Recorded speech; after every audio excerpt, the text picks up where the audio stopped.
بسم اللہ الرحمن الرحیم. جناب اسپیکر، پہلے تو میں جو کل میرے پیشے پر یلغار ماری گئی اور میری نام بھی لے کر بیان کیا گیا، تو میں اس کی ذرا اپنی ذاتی پریویلیج کا حق رکھتا ہوں. اور وہ مجھے حضرت علی کا قول بھی یاد آ گیا کہ جس پر احسان کرو اس کے شر سے ڈرو. تو کیا یہ جو کل کہا گیا کہ جو وکلاء جو یہ جس اس جماعت میں جانے کی وجہ سے وکلاء جو ہے وہ ہو گئے ہیں، تو جناب آپ بھی، اور کالے کوٹ کا آج بھی نام لیا گیا، تو آپ بھی ایک کالے کوٹ کے نیچے بیٹھے ہوئے ہیں. قائد اعظم محمد علی جناح بھی وکیل تھے جنہوں نے تکمیل پاکستان کی، اور علامہ اقبال بھی وکیل تھے جنہوں نے تخیل پاکستان دیا تھا. کالے کوٹ کو مورد الزام ٹھہرانے یا وکلاء کو ایز اے کلاس الزام دینے سے ہم اپنی ہی توہین کر رہے ہیں. کیا اس کا مطلب یہ نہیں ہے کہ آج جو اس وقت جو خودکش حملہ ہوا ہے اسلام آباد کی کچہری G11 پر، جس میں لاشیں وہاں بکھری پڑی ہیں، جس میں خون میں لت پت ہے، اور جس میں دیکھیے ذرا سڑکوں کی حالت دیکھیں اسلام آباد میں G11 کچہری کا آج ہوا ہے، تو کیا میں یہ کہوں کہ وزیر صاحب، وزیر موصوف کی کل کی جو اشتعال انگیز تقریر تھی اس کا یہ نتیجہ ہے کہ یہ قتل و غارت گری ہوئی ہے، اور یہ جو ہے خودکش بمبار نے حملہ کیا ہے ان کی اس اشتعال انگیز تقریر کی وجہ سے جو اس ہاؤس میں کی گئی ہے، جس کا میں نے یہاں، آپ نہیں تھے، میں نے یہاں کھڑے ہو کر احتجاج کیا تھا، کھڑے ہو کر آپ کے کرسی کے آگے احتجاج کیا تھا کہ اس طرح سے آپ میرے پیشے کو اور کالے کوٹ کو آپ تکذیب نہیں کر سکتے، آپ اس کو تنقید نہیں کر سکتے، کیونکہ قائد اعظم محمد علی جناح بھی وکیل تھے، ذوالفقار علی بھٹو شہید بھی وکیل تھے، اور علامہ اقبال بھی وکیل تھے. نہ صرف تخیل پاکستان والا وکیل تھا، تکمیل پاکستان کا بھی وکیل تھا، آئین 1973 کے آئین کا خالق بھی ایک وکیل تھا، اور کالا کوٹ کی تکریم اور تعظیم کو آپ کو ملحوظ رکھنا پڑے گا. اس لیے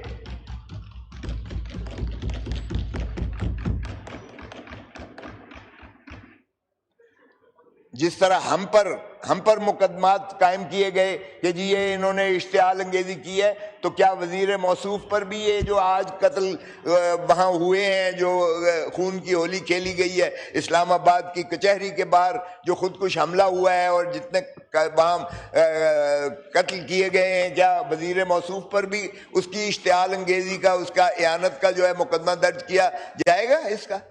اس کا بھی کوئی حساب دے. اب آتا ہوں جناب، یہ جو ہے بہت اچھی یہاں سے ایک بات کی گئی، ایک میرے فاضل ممبر نے کیا کہ وی دی chosen representatives of the Pakistan, chosen ریپرزینٹیٹیوز کا بات کیا. بھٹو صاحب کی کمال تھی کہ انہوں نے جو ایک آئین بنایا اس میں شروعات یہاں سے کی، یہ عمرانی معاہدے کی، we the people of Pakistan. یہ اس سے ایک ڈپارچر تھا، I field marshal so and so hereby promulgate the constitution of 1962. یہ اس سے بالکل ایک جدا تھا، we the people of Pakistan. اور بڑی خوبصورت بات یہاں سے اس جانب سے کی گئی، دا چوزن ریپرزینٹیٹیوز آف پاکستان. کیا اب یہ چوزن ریپرزینٹیٹیوز ہیں؟ یہ ذرا دیکھ لیجئے گا، یہ اپنے دل پر ہاتھ رکھ کے کہیں کہ ہم chosen representatives of the people of Pakistan ہیں. جو فارم 47 کی جو ہے پیداوار آ کر یہاں بیٹھ جاتے ہیں آ کر، اور مینڈیٹ پر ڈاکہ ڈال کے عوام کی بیٹھتے ہیں. Can they claim to be chosen representatives? کیا وہ اس قابل ہیں کہ we the people of Pakistan کے آئین میں جو ہے اس کی اسٹرکچرل چینجز کر دیں؟ تو میں پہلا تو یہ میرا اعتراض ہے اس آئینی ترمیم جو کی گئی ہے کہ یہ ہاؤس اس کمپیٹنٹ نہیں ہے، کیونکہ they are not chosen representatives of the people of Pakistan. They cannot claim that we the people of Pakistan hereby promulgate or amend the constitution of the Islamic Republic of Pakistan. پھر آپ دیکھیے گا کہ جناب اس میں 5 ایسی شکیں ہیں جن پر ہمیں اعتراض بھی ہے. پہلی، وداؤٹ کنسیڈنگ کہ آپ کو اختیار ہے اس ایوان کو، اس ایوان کو میری رائے میں اور میری نظر میں اور ہماری جو ہے سوچ میں اور فکر میں اس ایوان کو یہ اختیار ہے ہی نہیں سرے سے کہ یہ جو ہے چونکہ they are not chosen representatives of the people of Pakistan, اس لیے ان کو بنیادی طور پر یہ حق ہی نہیں ہے کہ آئین اس کو چھیڑ کریں یا اس سے کھلواڑ کریں. سو پہلی بات تو یہ ہے. مگر ہیونگ سیڈ دیٹ وداؤٹ کنسیڈنگ، اب میں آتا ہوں ایک ایک شق پر جو انہوں نے جو ہے تکمیل کی ہے. سر یہ بڑی بدقسمتی ہے. اب جو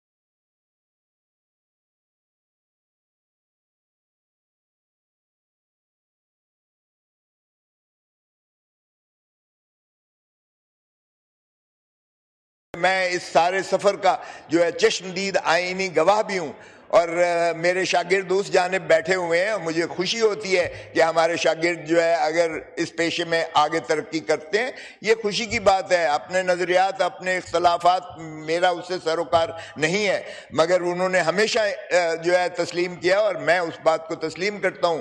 مجھے ان پر اس انداز سے فخر ہے کہ وہ ترقیاں کرتے جا رہے ہیں. اگرچہ یہ باتیں انہیں میں نے نہیں سمجھے بتائی تھی مینٹور کی حیثیت سے، مینٹورنگ شاید میری میں کثر رہ گئی ہوگی، لیکن میں سمجھتا ہوں کہ آئین پاکستان جو 1973 کا ہے، خدا را بڑی قربانیوں کے بعد ہم نے بنایا تھا.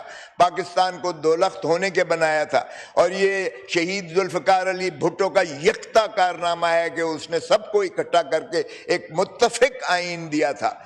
پھر میں آصف علی زرداری کو بھی کریڈٹ دیتا ہوں کہ انہوں نے 18ویں ترمیم میں پھر متفقہ طور پر ساری قوم کو اکٹھا کیا. رضا ربانی کو میں جو ہے خراج تحسین پیش کرتا ہوں، جنہوں نے سب کو اکٹھا کر کے 9 مہینے کی، جناب والا 9 مہینے کی انہوں نے کاوشیں اور ڈیلیبریشنز کی تھی، اور اس کے بعد ایک متفقہ قرارداد دی.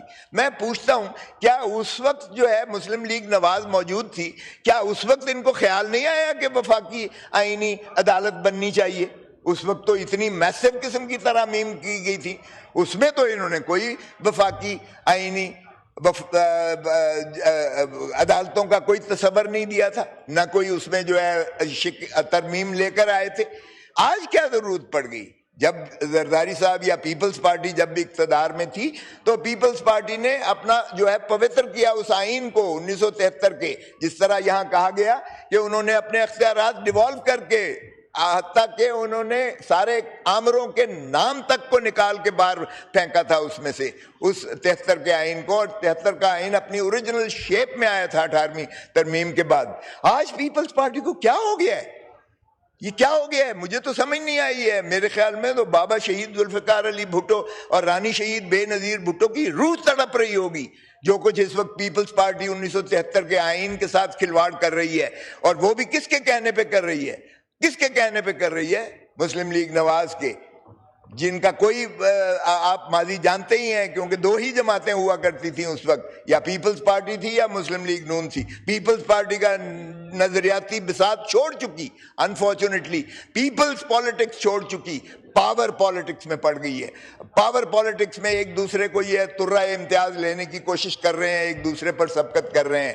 اور ظاہر ہے کہ یہ مسلم لیگ نون ہی کی وجہ سے ہو سکتا ہے، کیونکہ جب سجاد علی شاہ والی جب چیف جسٹس تھا، اسی اسمبلی میں گونج ہوئی تھی، اسی اسمبلی سے گونج ہوئی تھی، اور اس وقت بھی کہا گیا تھا کہ یہ جو ہے کون ہوتا ہے Sajjad Ali Shah chief justice, prime minister کو توہین عدالت نوٹس دینے والا کون ہوتا ہے؟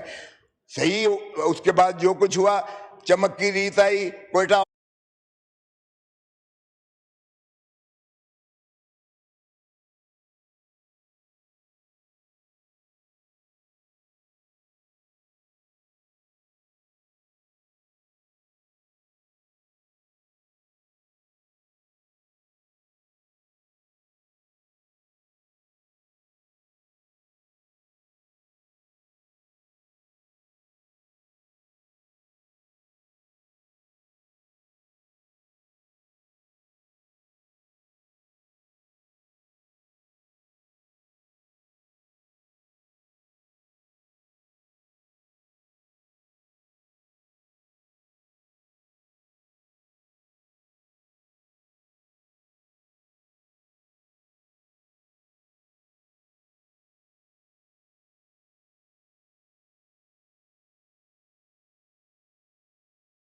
گیا اور اسی قانون اور آئین کا جو ہے ڈھرا کیا گیا. اور محترم نواز شریف صاحب کالا کوٹ پہن کر سپریم کورٹ میں چلے گئے. آج یہاں یلغار ہو رہی ہے کہ جی پرائم منسٹر کو گھر بھیجا جاتا ہے سپریم کورٹ میں. ارے کس نے بھجوایا تھا گھر؟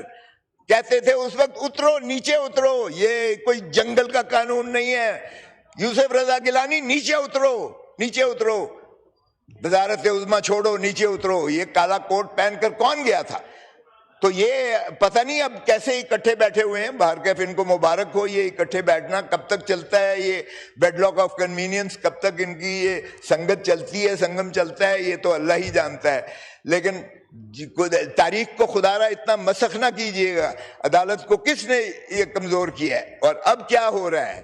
اب دیکھیے گا کہ جناب پہلے تو 26ویں ترمیم میں یہاں بڑا چرچے کیے گئے جب محترم نواز شریف کے خلاف کیس چل رہا تھا، اور جب دو جج صاحبان نے ان کو گاڈ فادر اور اس کا قرار دیا، تو پھر 3 جج صاحبان نے ان سے ڈیفر کرتے ہوئے ایک کمیٹی بنا دی اور مسلم لیگ نون نے مٹھائیاں بانٹی کہ جی کمیٹی بن گئی ہے. اور پھر JIT نے جو فیصلہ دیا وہ ساری قوم کے سامنے ہے کہ کس طرح سے آیا اور کتنے کیسز بنے اور کیا ہوا ان کیسز کا، وہ بھی ہم سارے جانتے ہیں. سو اس لیے کوئی چیز ایسی نہیں ہے. لیکن عدلیہ کو کمزور کرنا سر، یہ اس سے بڑا ظلم اس ملک کے ساتھ، اس نظام کے ساتھ، اس آئین کے ساتھ، اس عدالتی ہسٹری کے ساتھ کبھی نہیں ہو سکتا ہے جو آج ہم کرنے جا رہے ہیں. کیونکہ عدلیہ مضبوط ہوگی، عدلیہ آزاد ہوگی تو ہی انصاف میسر آ سکے گا. کسی نے چرچل سے پوچھا تھا سیکنڈ ورلڈ وار میں یہ بتائیے گا کہ کیا ہم جنگ جیتے گا برطانیہ؟ تو اس نے کاؤنٹر کویسچن کیا تھا کہ یہ بتاؤ کہ ہماری عدالتیں کیا کام کر رہی ہیں، کیسا کر رہی ہیں؟ تو کسی نے جواب دیا انہوں نے کہ عدالتیں بلا امتیاز اور تشخیص کے بغیر متاثر ہوئے انصاف دے رہی ہیں. تو چرچل نے کہا تھا پھر کبھی ہم جنگ نہیں ہار سکتے، ہم جنگ جیتیں گے. اس لیے کہ جس قوم کو انصاف میسر آتا ہے اس میں کبھی بھی وہ ہار نہیں سکتی ہے اور وہ بہت مضبوط ہوتی ہے. تو جب انصاف کے ایوانوں میں اتنی زیادہ ہے، مجھے بتائیے گا سر دنیا کے، ہم تو آرٹیکل 126 کو ذرا دیکھ لیں. کاش کہ میرے اس جانب یہ ہمیں تو درس دیتے ہیں کہ ذرا پڑھا ہوتا، آئین پڑھا ہوتا. کاش کہ یہ 126 کا بھی روح کو سمجھ لیں آئین کی. 126 آرٹیکل کہتا ہے کہ کوئی قانون قرآن اور سنت کے متصادم پاکستان میں نہیں بنے گا، اور اگر کوئی ہے تو اس کو بھی جو ہے اسی کے دائچے میں لایا جائے. اب مجھے بتائیں کہ حضور صلی اللہ علیہ وسلم ہو یا خلفائے راشدین کے دور میں کوئی ایک مثال بتا دیں کہ کسی کو استثناء دیا گیا ہو، کسی ایک کو استثناء دیا گیا ہو، یہ بتا دیں. اور یہ کیسے ہو سکتا ہے کہ صدر پاکستان کو تو ایسے ہی انہوں نے نمائشی بنا دیا اوپر، اصل میں تو کسی اور کو لانا تھا استثناء کے لیے. اس لیے کہ جب جنرل پرویز مشرف کو سزائے موت ہوئی تو وہ مقتدر حلقے جو تینوں سربراہان ہیں فوج پاکستان کے، ان کو استثناء دینا مقصود تھا. اس لیے کہ فارم 47 جب کھلے گا، تاریخ کھولے گی یا کبھی بھی آئے گا تو پتہ چلے گا کہ عوام کے مینڈیٹ پر ڈاکہ کس نے مارا ہے. تو پتہ چلے گا کہ 16 یا 17 سیٹیں جیتنے والے کو وزیر اعظم بنا دیا اور 180 سیٹیں جیتنے والا جو ہے اڈیالہ جیل میں جل سڑ رہا ہے. تو پتہ چلے گا کہ مخصوص نشستیں چھین کر ایک جماعت سے جو ہے بندر بانٹ کر کے حکومتی بینچ ساروں کو دے دی گئی ہے. تو پتہ چلے گا کہ کس طرح سے ری کاؤنٹنگ میں ان کو ہرا کر ہمارے کس طرح سے کھینچے گئے ہیں. تو پتہ چلے گا کہ آپ نے سزائیں کر کے یہاں عمر ایوب کو اور دیگر MNAs کو سزائیں کر کے اور سینٹ میں اور باقی پروونشل اسمبلیز کے لیڈر آف دی اپوزیشن کو کس طرح سے سزائیں کر کے پتہ چلے گا کہ کس طرح سے آپ نے اپنی 2/3 جو ہے اکثریت بنائی ہے. تو پتہ چلے گا کہ کس طرح سے اسی ایوان میں بتیاں بند کر کے بوٹوں میں آ کر 10 MNAs کو اغوا کیا گیا ہے اور آج تک آپ نے کچھ نہیں کیا ہے، کیونکہ آپ کسٹوڈین آف دی ہاؤس ہونے کے ناطے سے آپ کے پاس پریویلیج موشن موجود ہے. کاش کہ کسی کو تو سزا دی ہوتی آپ نے جس نے اس ایوان کو پامال کیا. اس لیے کہ یہ ایوان میں 10 MNAs کو اغوا نہیں کیا گیا. یہ ایوان جو ہے یہ پاکستان کے 25 کروڑ عوام کا گھر ہے. یہ